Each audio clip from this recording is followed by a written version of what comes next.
If I, who have never met the man, may venture to say so, I think that the herdsman we await approaches. His venerable age matches with this stranger's, and I recognize as servants of mine those who bring him. But you, if you have seen this man before, will know the man better than I. Yes, I know the man who is coming. He was indeed in Laius' service, the most trusted of the herdsmen. I ask you first, Corinthian stranger, is this the man you mean? He is the very man. Look at me, old man, and answer my questions. Were you once in Laius' service? I was. Not a bought slave, but reared up in the house. What was your work, your manner of life? For the best part of my life, I have tended flocks. Where? KETTLE, or its neighborhood. Do you remember meeting with this man here? What man do you mean? This man here. Did you ever meet him?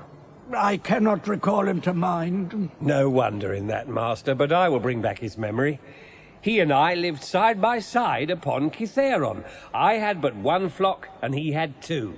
3 full half years we lived there from spring to autumn, and every winter I drove my flock to my own fold, while he drove his to the fold of Laius. Is that right? Was it not so? True enough, though it was long ago. Come, tell me now. Do you remember giving me a boy to rear as my own foster son?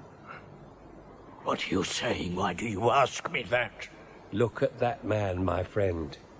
He is the child you gave me.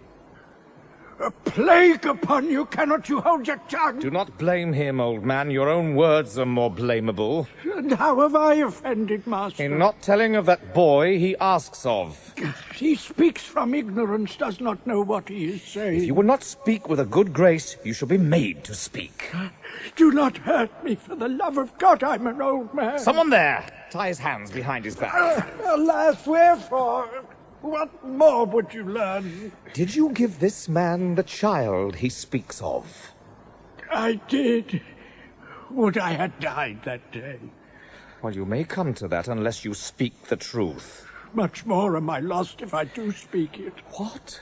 Would the fellow make more delay? No, I said before that I gave it to him. Where did you come by it? Your own child or another? It was not my own child. I had it from another. From any of those here? From what house? Do not ask any more, Master. For the love of God, do not ask. You are lost if I have to question you again. It was a child from the house of Laius. A slave? Or one of his own race? Alas, I'm on the edge of dreadful words. And I of hearing. Yet here I must. It was said to have been his own child. But your wife within can tell you of these things best. How? It was she who gave it to you? Yes, King. To what end? That I should make away with it. Miserable woman, her own child. How could she? From fear of evil prophecies. What prophecies? That he should kill his father. Why, then, did you give him up to this old man? Through pity, Master, believing that he would carry him to whatever land he had himself come from. But he saved him for dreadful misery. For if you are what this man says, you are the most miserable of men. Oh. Oh. All brought to pass. All truth. Now, O light, may I look my last upon you.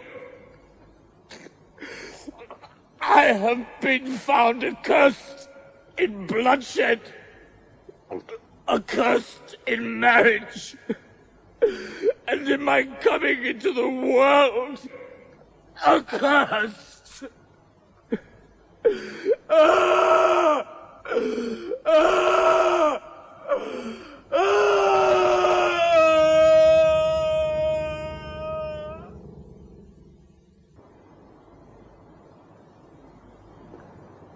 friends, and kinsmen of this house, you who now guard the dignity of Thebes, what deeds must you look upon?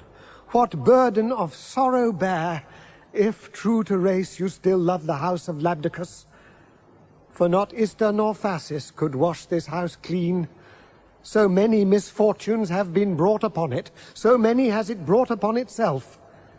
And those misfortunes are always the worst that a man bring upon himself. Great already are the misfortunes of this house, and you bring us a new tale. A short tale in the telling. Jocasta, our queen, is dead. Alas, miserable woman.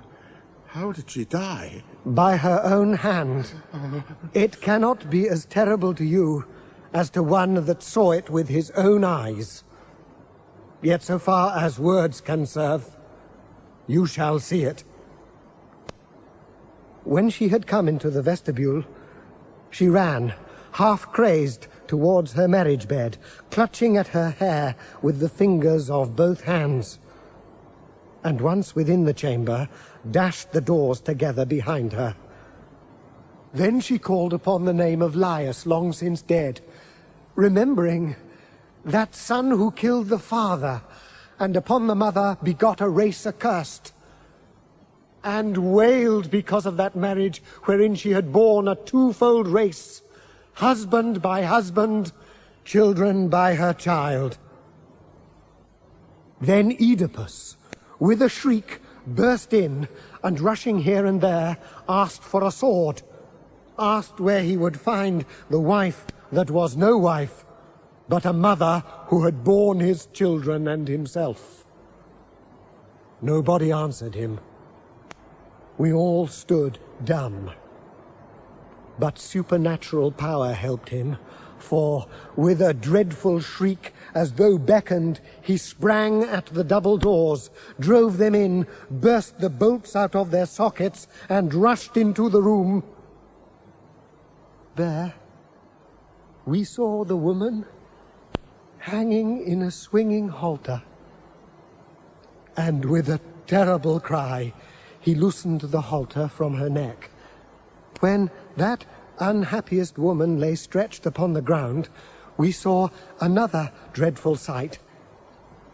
He dragged the golden brooches from her dress, and lifting them, struck them upon his eyeballs, crying out, "You have looked enough upon those you ought never to have looked upon, failed long enough to know those that you should have known.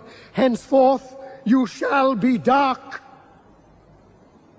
He struck his eyes, not once, but many times, lifting his hands and speaking such or like words.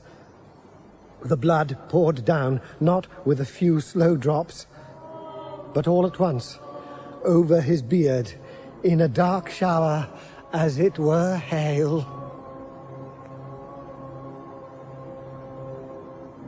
Such evils have come forth from the deeds of those two, and fallen not on one alone, but upon husband and wife. They inherited much happiness, much good fortune, but today, ruin, shame, death, and loud crying, all evils that can be counted up, all are theirs. Has he now found some respite from pain? He cries for someone to unbar the gates and to show to all the men of Thebes his father's murderer, his mother's... The unholy word must not be spoken. It is his purpose to cast himself out of the land, that he may not bring all this house under his curse.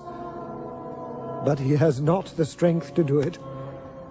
He must be supported and led away. Ah, they draw the bolts.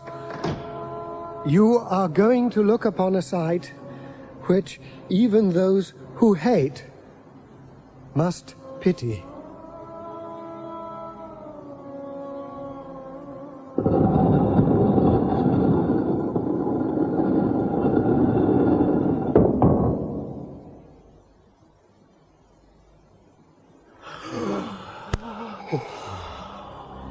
Oh, horrible.